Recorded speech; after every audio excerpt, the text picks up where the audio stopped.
Hi, everyone. My name is Tiommi Luckett. It means that we know that our joy at our heart, this world didn't give it to us and this world can't take it away.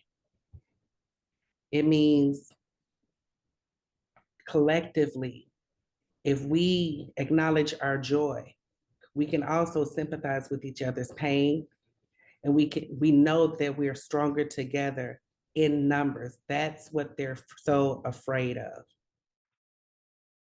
I think we're in a time where everyone is feeling some type of pain and trauma from our legislative body. Arkansas is no different. The difference for me is that I have elders here who hold me, who listen to me, who I can bounce ideas, I can bounce my frustration off of. I'm not judged by the elders. Uh, and that gives me the strength that I need to continue to show up and encourage the other members of the trans community. I find strength in the collective wisdom of the elders. And I can't say how much they have helped me. I really can't without getting emotional, because these are trying times. And I know that our community is being targeted. I myself have been targeted. And the more visible we are, the more of a target that we become. But because I have elders here like Miss Major, I have elders on the phone like Mama Didi Chambly, I have Miss Billy Cooper out of California. These women empower me. And like I said, it's not that I'm standing on their shoulders, because we're all living in unprecedented times. I think what continues to motivate me is this journey to healing that I'm on, right? And I want the trans community and the members that I myself have personally attached to know that we are deserving. We're not asking for special privileges. We're deserving of autonomy. We're deserving of peace. We're deserving of so many other things: housing, education, employment, right? All of the ways in which this administration is trying to attack, or is actually succeeding in attacking us. What makes me show up and what makes me so motivated is the frustration that something needs to be done. And we can't,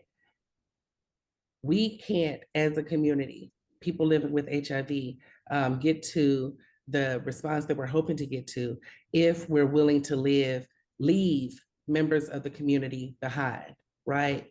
A lot of money has been tied with federal funding, and I get that.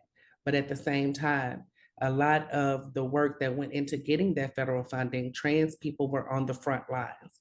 And so now that we're in this unprecedented time, again, I will not stop saying that, because no one has experienced anything like this.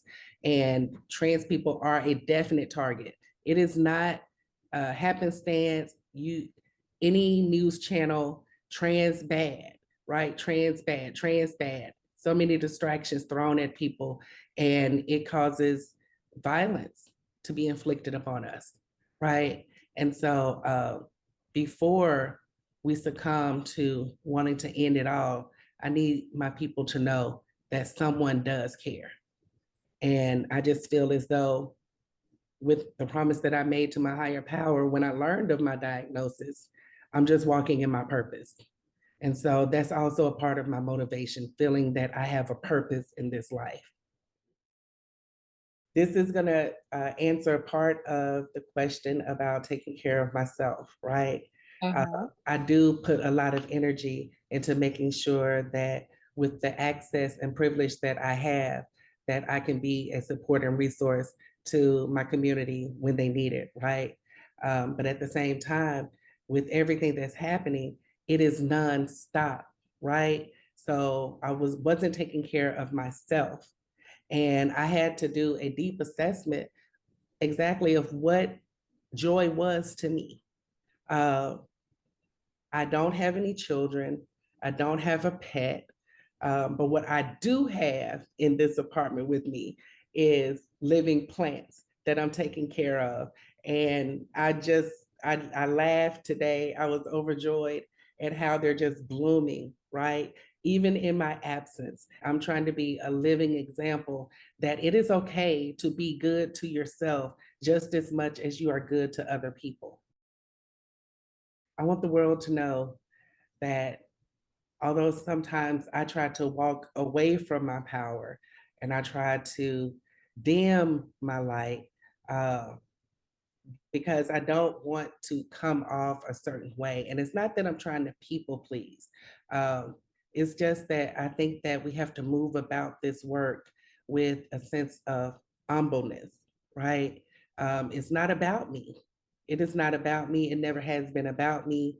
Any interview that I've done throughout the years of my career in advocacy, I've always said that it's about the person coming after me and changing what their experience can be like, right? I had to figure it out on my own, uh, from getting myself healthy after my diagnosis to actually crafting my message and learning my voice and the power that my voice carries, right? And not shy away from it. So I always show up when needed. And I'm always like advocating for my community because, like I said earlier, people have, during this time, people are feeling like, we're expendable, and we're not. We're very much a part of every movement. And so what is radiated outside is only because I am connected to my creator, and I still have faith. I still have faith that things will get better, right? And we fought and won certain rights, and we've had success in our advocacy, and we can do it again. This won't be forever. Celebrate and honor Black women means acknowledging the heartfelt contribution that Black women have given to every movement. It means acknowledging that although Black women are the most disrespected women, people in America, right? That we see you. We know your contributions, not just your contributions, but your sacrifices. Your sacrifices are not in vain. I I myself try to give Black women their roses whenever I'm in their presence. It was Black women who got me to the point of being a survivor, to thriving, to being an advocate, um, to just seeing the good in people, starting with my mom and a long line of Black women after I left home. It was them that carried me. It was them that kept me housed. It was them that kept me fed.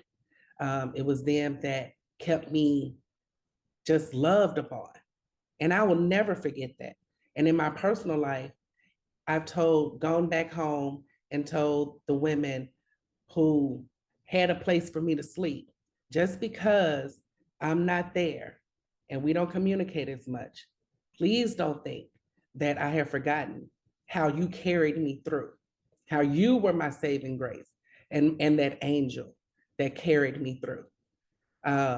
And if all of this is for anything, it is because it is but a semblance of the power that Black women carry.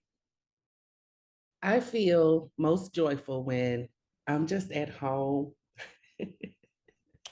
I can just breathe, even if it's short lived, because the world is on fire. And just being having those, just having those moments of quiet respite and reflection. My mind is still racing, but there are no immediate dangers that I'm in, right? It's different when I'm traveling and I'm visible, but inside this apartment, uh, it's my safe haven, and I can just totally be me, be free. Those are the moments that give me the most joy. I'm not going to go into detail about what being totally free means, but use your imagination if you will.